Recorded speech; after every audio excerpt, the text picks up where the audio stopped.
Here we go. Welcome back to another episode of the Weekly Pulse. We don't intro anymore like we used to. Been. Really not big on the intro.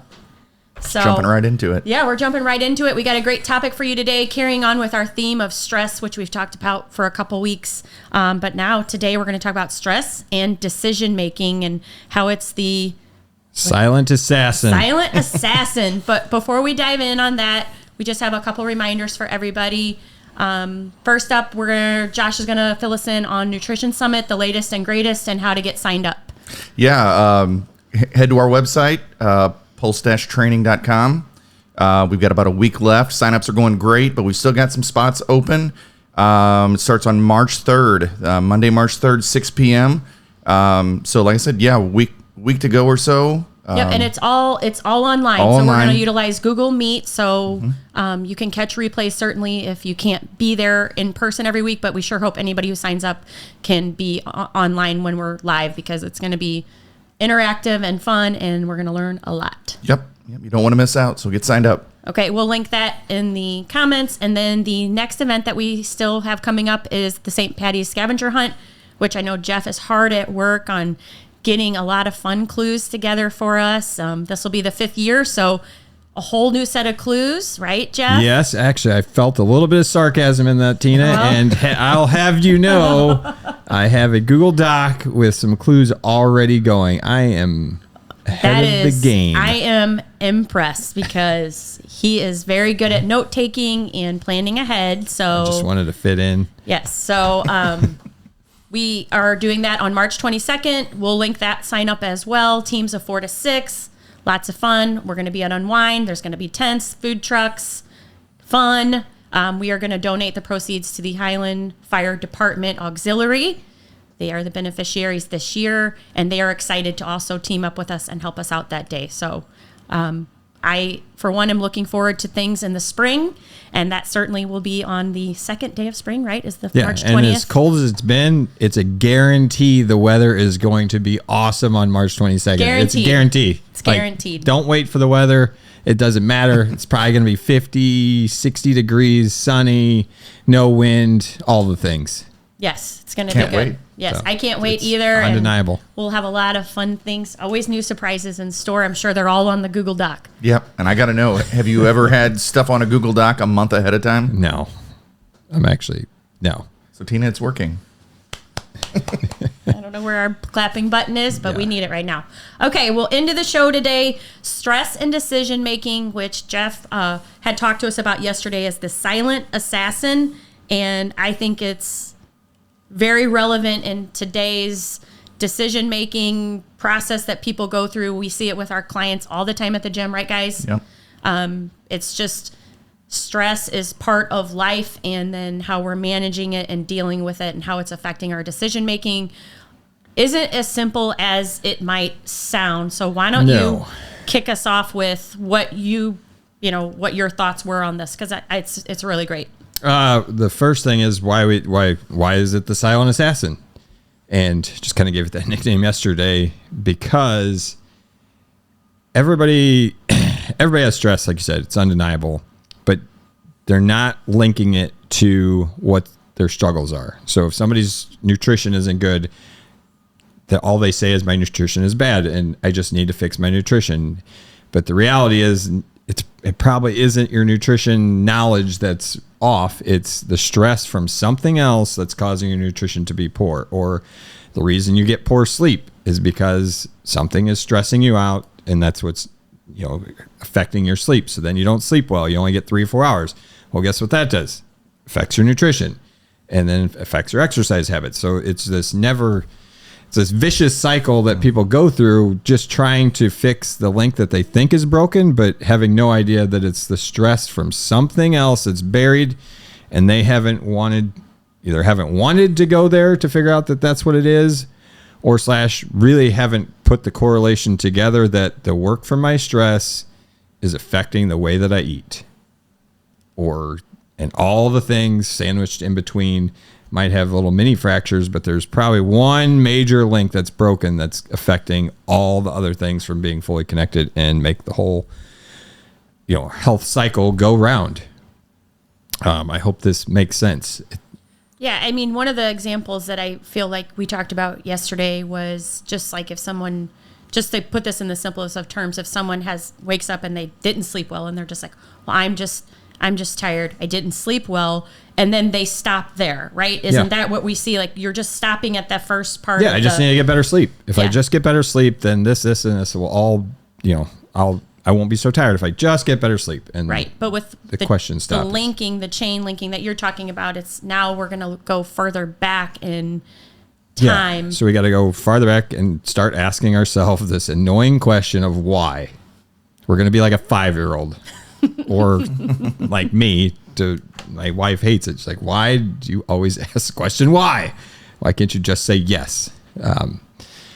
Which I guess somewhere it's just not my nature. But anyway, so we're going to ask, be this annoying person to ourselves and ask genuinely curiously, why am I not sleeping well? What is affecting my sleep? It's not that I just can't.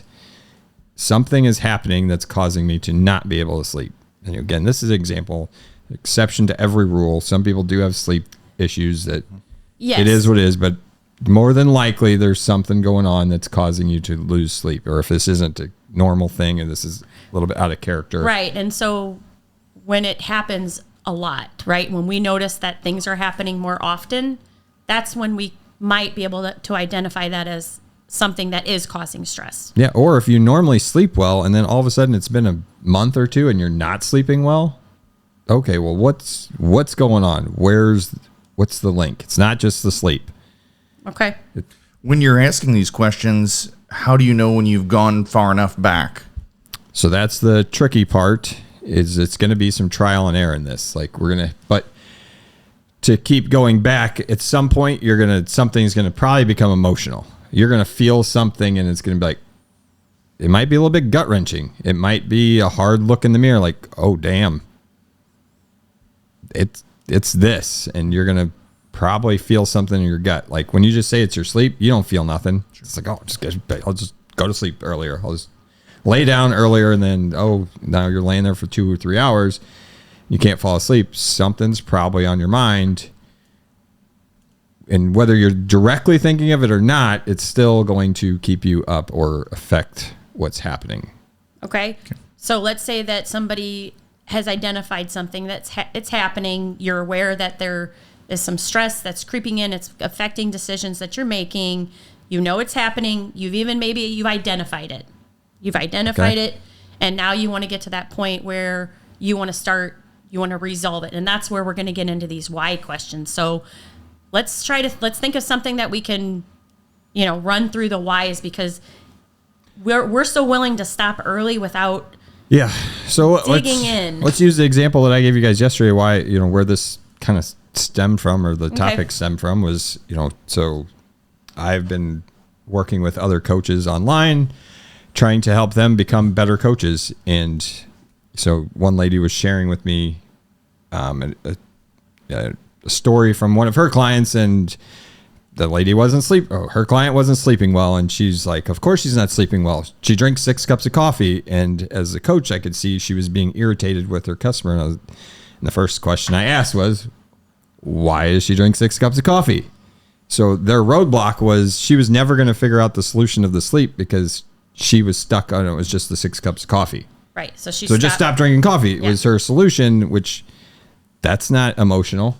Oh, I just drink too much coffee. Yeah, that's the same when we talked about stress eating. Like, I'm just not going to stress eat anymore. It's fine. I'm just not going to do it. The next question is, why is your client drinking 6 cups of coffee in the first place? And light bulb went off in her head, and she's like, oh, yeah, I should have asked that. Mm-hmm. So then now she can go back, and I'm sure it's probably something related to stress, or because she's tired because not sleeping well. Mm-hmm. So this vicious cycle of, I drink too much coffee because I don't get enough sleep, or it can go back and forth. However, there's probably something else. Like maybe they're drinking coffee because their job is stressful and they need it for the last 2 hours of the day, or they're working till 8 o'clock at night and the coffee is what's keeping them going to get this stressful job done. And then that's why they're drinking coffee. Okay. So now let's take it back another step. What can we do to relieve some of the stress from work so we don't need those last 2 cups of coffee? And then we can start to take action. And now it becomes trial and error. There is no simple, this is the solution. I wish it was, but it becomes trial and error. Okay, now I have to incorporate something that maybe relieves stress is one option. Add exercise to my regimen. Talk to the person that I'm having the most stress with and resolve that. Might be it. Like I said, it could be numerous things. So that's when it becomes a very individual case by case. What do I do? That's where it becomes case by case, trial and error, and start to see if that doesn't start to get all the pieces to fit back together. That one sounds nice and almost like very manageable to do. Yeah. But what about when the story you're telling yourself gets involved in when you're getting into your whys and you're not willing to actually drill down deep enough to find that deeper meaning of why that, coffee or sleep or work or whatever it is, that roadblock that you've identified, that broken link in your chain, digging down into it. What if somebody is telling themselves a story that's not actually the reason why they're doing it when we're going backwards? Then it's going to be this never-ending putting Band-Aids on things. You're never going to fix the leak. Your boat is going to always have holes in it. You're just going to be patching it up here and there, fixing some nutrition for a while, but then it's going to break again, or that hole's going to pop back open, or the sleep or the exercise, and you're just going to go through this vicious cycle of like, oh, I do it for 3, 4, 6 months, maybe a year, but then I always fall off. But it's because you never fix the real problem. Do you think that could be something that's harder to fix on your own? A lot of people are going to struggle with trying to get there themselves, and that's what we do, is help people find that pathway and connect the dots. Like, oh gosh, I had no idea that stress from that thing could affect all the struggles that I'm having. The whole reason my nutrition is poor goes all the way back to this conversation with a coworker. And now me and them, and that stress, I carry it everywhere, but once they relieve it, to see how all of a sudden things just start to fall into place is pretty cool and amazing, because they had no idea where it was coming from or what the real thing was. It's hardly lack of knowledge. Like, yeah, sometimes we don't know everything about nutrition. Absolutely. That's why we're doing a course, because there is still a lot to be taught about nutrition, but even that course isn't going to be just about the macros, and none of it's going to be about macros, to be honest. Right. This is common sense. It's teaching people some basic skills, but we're also going to teach a lot of other skills that come with nutrition, not just like, we know fruits are good, we know vegetables are good, unless we start telling ourselves stories that we caught up with some of these fad diets. But other than that, I think as a whole society, we know what's good. It's that hidden stress that's keeping me from doing the things I know I want to do. Yes, we all know what to do. We hear that a lot. I know what to do. I'm not doing it. And so, the goal that we're trying to help you get to today is identifying the links that are broken, right? We want to identify them. We know they're happening, and then start working on the resolution part, which that's the hard part, is getting into those hard why questions, the ones that dig a little bit deeper than just the surface level of, I'm eating poorly, I'm not sleeping well, I don't want to go to work because I'm stressed out there, like it just must be because I'm tired, or we'll start digging for different reasons, we'll start pulling them out, but until you can dig into the why about it, and I know that is something that we struggle to help our clients with, to get them to that spot where they can really say, why is this important to me? Why is this happening? Why? Like you said, the 5-year-old. Why? And then, but when you find it, and it does take that intentional place you have to be in to get there. But when you get there, something happens. There's a light bulb that goes off in your brain, and all of a sudden, the thing that you thought was going to be the hardest now has a path. And now it can become easy. We can say it becomes easier to work on, easier to manage in your mind. And all of a sudden, that stress that you were feeling is it feels like a ton of weight lifted off your shoulders. Yeah. And the stories that you had previously told yourself, like all these things I can't do or won't do or don't want to do is a bunch of shit. Like you do want to exercise. Like I don't believe that anybody doesn't want to exercise. We all want it. It's just we haven't figured out how to make it work for us, figure out what's broken that I keep telling myself I can't do this thing. Right. Absolutely. It's just stopping at that first excuse, that first reason that you're telling yourself it's not going to work. Chances are if you find yourself doing that, like we talked about, if you find that you're doing that same thing often, over and over again, that's your broken link.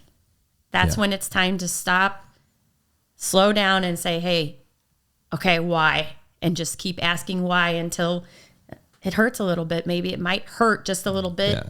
But once it's done hurting, you're going to be able to find that path forward.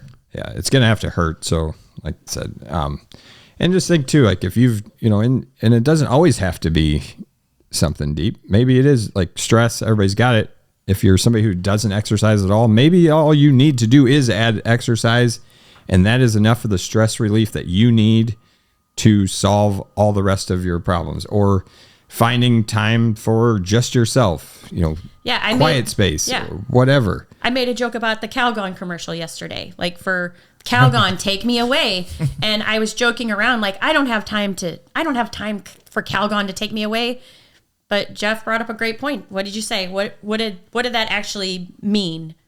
Take me away. It was somebody just needed some time. Yeah, just need time to and actually think about your schedule. Actually visualize what a good week would look like versus I'm just going to write down all the things I need to do as fast as I can. And we got to do this, we got to do this, we got to do this versus this is what it actually looks like. That word visualize is really good because how often do we do that and just actually play out what a week's going to look like? What does it actually look like to drive home, pick up the kids, make dinner, go to bed, whatever it is, but like go through it slow enough to where you can actually see a picture. Like, okay, I picture myself picking them up, picture myself driving in the car home. This is how I make dinner versus looking at it on a list is totally different. Pick kids up, make dinner, go to sports, go to bed. Yeah, those are tasks, but it's not a visualization of what you're going to need. So, like I said, so it could just be you just need that 15 minutes a day or 20 minutes a day to visualize, take it all in. You played it in your head, just like sports. Coach always said, visualize doing the thing. Mm-hmm. So taking the time to close your eyes. Okay. Visualize the playbook. Now you can go run it because you actually seen it and seen that could happen. If you just write it down, you don't actually know that it can happen. And that's where people can get stuck. But like I said, that might all it take. So it doesn't have to be this deep burn, but for those who have tried exercise, didn't stick. Have tried nutrition, didn't stick. Have tried changing your sleep, didn't stick. And you've tried this cycle multiple times, there's probably something in there else. And now you got to start the why. Yep, start the why. And then once you get to that answer, the one that fits, the one that you're like, okay, now I feel like I can get somewhere from here. Then you can start making that plan to take action. And the biggest thing I'll say is treat it like a job. When you come across something that's not working at your job, how many tries do you give to fix it? A bunch, because you don't want to get fired. Yeah.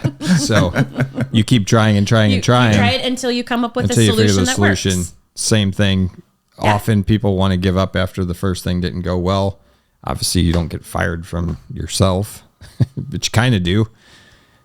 In a way. Some people do fire themselves. I mean, they throw in the towel and just throw in the towel. Yeah. Completely quit. Called quit, and now you're not going to try that thing because it didn't work out. So you're fired from all the activities that you want to do. So, if you don't want to get fired from the activities you want to do, then keep trying a new way. So that would be the kind of my parting shot, unless you guys have any other questions about this whole thing. I don't have any questions. Do you have any questions? I don't think so. We covered everything on my notes. I do think we covered everything. And if anybody out there is listening and maybe you've identified your broken links, but you are just stuck on finding that solution, that's what we do. So we would love to help you. break through that story you've got going on and figure out why something isn't working and why it's important to you to change. And if you can't figure out the link, which I know a lot of people cannot figure that out. I love to dig in and I love to ask why. So if you need help figuring it out, I'm your guy. I'll happily ask. Maybe that's why his name is Jeff. Why? Oh, I see what you did there.